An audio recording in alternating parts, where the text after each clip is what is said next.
Good morning. If you are new to my channel, welcome. If you are returning, then thank you so much for watching.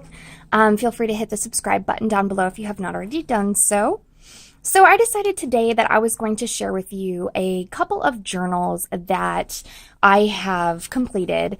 I don't know if I'm going to do them in two separate videos or in one video just because I don't know how long the one is going to take. But I wanted to make sure that I showed you not only things that I pick up from my journals, but also some things that I make. And I'm going to let you guys know right now, I am not the best at this. I love making these journals. I enjoy it. I think that that's the point of this craft. They are by no means nearly as good as some of the ones that you're going to see online from other makers, but I figured that I would share with you what I have made. I apologize for the awkward angle of my camera. I do need a new tripod. With that being said, let's go ahead and just jump into this. I have titled this journal the Flower Girl Journal. As you can see, it has a little flower girl on the front, a picture I've cut out from a card. I've also embellished it with some flowers and some lace. You can see my stitching here on the side. One thing that I do want to point out is this is the first time I ever did a journal using a cereal box to start with. So I had to cover the cereal box. You can see I used denim to cover the box, and then I've got some fabric around the sides. But it was definitely very challenging, especially the sewing process, so bear with me here. As you can see, I also went a little overboard here and went a little bit too fluffy as well. Let's go ahead and open it on up. It has these ties, the lace, and it just pulls open like so. Now you can see on this page that I have really embellished out of this journal a lot. I've got ribbon, I've got fabric, I've got little scraps, and here you can see a little piece of that card that I took off. It says, "Today I will stop and smell the daisies." It's got some little ribbon punch outs and some space to write on the back. Goes inside this little jean pocket here. On this side, these are so cute. I got these online, and I thought they were perfect for this journal. So that slips into a little pocket here, and then you can see it's got some more space to add some more embellishments, and then some paper here on the bottom that's just stitched on. We turn the page, looking at a card that you can flip open, some writing space over here with some sequined roping. I don't know if you saw that in my haul video before. Flip the page. I've got these little bird cutouts that I used. I actually cut these out, fussy cut these out from a whole bunch of different scrapbook papers. So you've got a little card that flips over. You can write on it. There's a little journaling card that slips in here over this bird page. I love these teeny tiny little clothespins.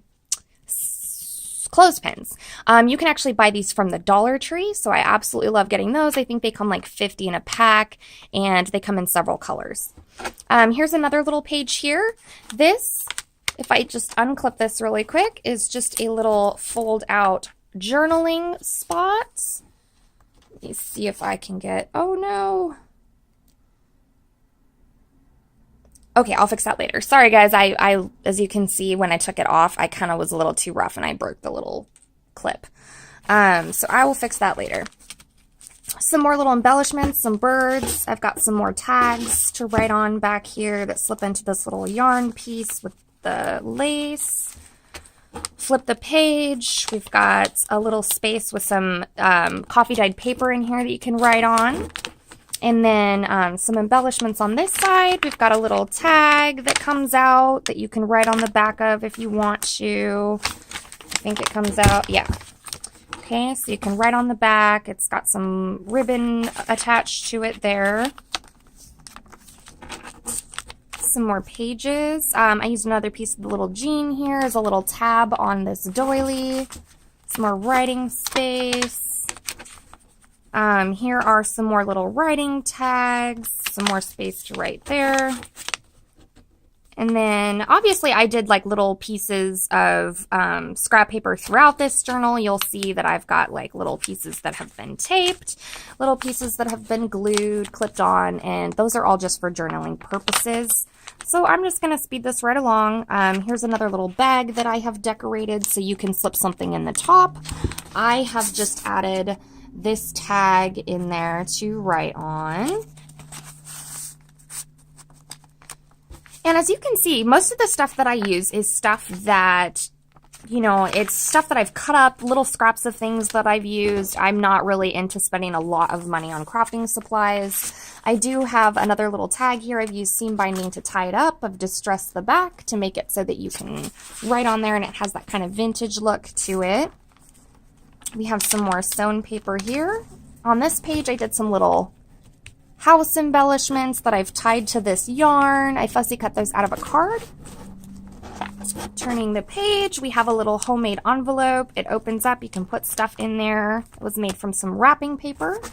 We have a little lace pocket on this side with a card that says Tender Thoughts, and it has some writing space on the back. Here's another little card that I have placed into this journal. It does open up and comes out, and then you've got some little areas that you can write in on the inside where I've added some scrapbook paper. There's another page with a little tuck spot for journaling. This journal was very difficult. I'm just going to say that right now. You can see here some of the cardboard through this lace. I didn't put the signatures close enough together in there to hide that, so I apologize. There's some more journaling cards in here, some places to write. I've got this little bow. This actually came off of one of my my baby girl's little hair things, but the clip fell off, so I decided to go ahead and just throw that in there. We've got some little tags to journal on. Success is knowing when to stop and play. We have a little, this was part of a card, but I figured that would be kind of fun to put in there, especially since I liked the quote. The next page, we have another little journaling card. Really cute, and that just kind of sticks in here. Some little pockets. Here's another little card that I made that I thought it was a little bit unique. As you can see, this journal was very much just thrown together. It was something that I had a lot of fun doing. I didn't really think too much about the process or matching everything up or what I was going to include on each page. I just kind of threw it together. This was just an experiment using the cereal box method. So usually I will buy, I think this is supposed to be back here. Usually I will buy books and deconstruct them and make them into journals, which is what the next one I'm going to show you is as well. Here's another little spot with a clip, some lace, and a little card to be written on. I just thought these were so cute, and these were just little cards that I got at the Goodwill outlet. I cut the images out, distressed the edges, added some little tag pieces. If you turn the page, we've got another little card here with this adorable little boy on it. This came from the same card set as the picture I used from the front. The little pocket that can slip in here, and the end of the book.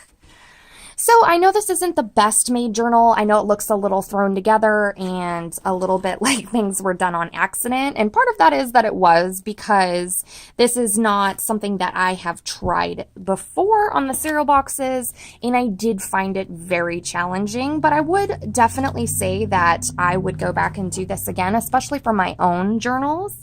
But I just wanted to share this with you guys and show you that a journal does not have to be perfect or themed, or nothing has to be 150% absolutely matching in your journal. I mean, I did kind of go with a little bit of a theme throughout here. You saw the birds, the cards, the little kid pictures, you know, things like that. But for the most part, it was just very random things that I found and I threw into this book. So I hope you enjoyed the flip through of this journal, and I look forward to hearing your comments on it. Once again, please be nice to me. I know that it is not the most beautiful journal in the world, but I did work very hard on it, and it was something that I enjoyed making, even if it didn't come out 100% perfect. So let me know what you think about it, and let me know if you have ever made books with the cereal boxes and maybe you might have some better tips for me on how I could sew this in more effectively. I know that I really struggled with it. I don't know if maybe there's a trick out there I could use. But thank you so much for watching, and I hope that you enjoyed this video.